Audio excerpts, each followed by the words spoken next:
Now I know that you're a filmmaker. Indeed. You know, what inspired or aspired you to become a filmmaker? Yo, God, I grew up in show business all my life, man. You know, I grew up backstage in Broadway when I was a little kid. Like I said, my parents are pretty affluent, whatever. You know what I mean? And I understood show business. But it was later on in life when I came to a point, man, that I was like, you know, we're not really teaching the masses. You know, I taught so many brothers, man, but I still see my people suffering and falling by the wayside. And I was like, yo, there got to be a way to reach them. And that's when I realized that we do what we see. You know, whatever we see, we do. So I'm like, yo, somebody got to be in control of the images of we see of ourselves.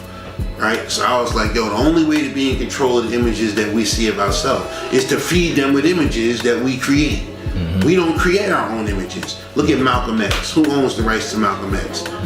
Warner Brothers, 7 Arts, whoever they are, you know what I mean? Who owns the rights to Martin Luther King? You know, who owns the right to Mahatma Gandhi?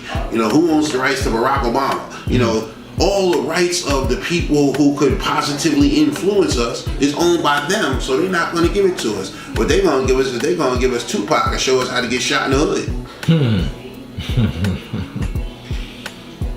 Indeed. You know, whatever you're attracted to, look, you can only go where you're looking.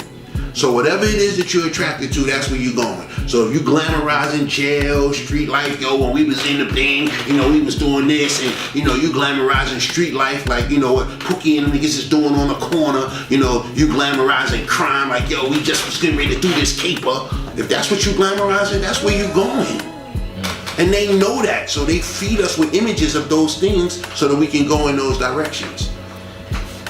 Because they know if we continue to go in those directions, we'll never accomplish nothing. The greatest trick the devil ever pulled was not that he didn't exist. The greatest trick that he ever pulled was keeping us lying and fighting against one another so we can't accomplish nothing.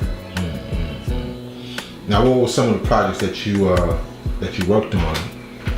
I worked on a lot of projects, man. I've done like some of the most notable ones. A dozen plays, and you know, the project that most of the gods would know would be Superman the Man. You know, that's the book by J.A. Rogers, where a black porter on a train meets a senator, and they get into this conversation, and they go for it, and this black lowly porter, man, destroys this dude's illusion of superiority with knowledge of his own, with literature of his own race.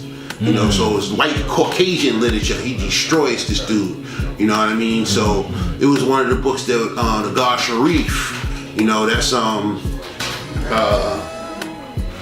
Rakim's like Enlighteners Enlightenment. He had gave me this book back in the day, and you know, when I read it, it was like, yo, it was high powered. I was charged, right? So when it came my opportunity I was in school at the time studying theater, and it came my opportunity, they asked me to write, like, you know, just the first act of a play, right? Or the whole play.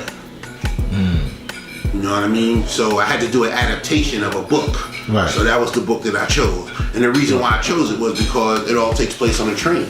So you're doing a play, you know, you don't have a whole bunch of locations. You know, you just bring people in and bring people out of the scene, you know what I mean? And you just got one location, right? So now I'm working on putting the film project together. That as a film. That as a film. That's dope. Now I'm doing it a little different, but y'all see that when it's done. If Mecca did this.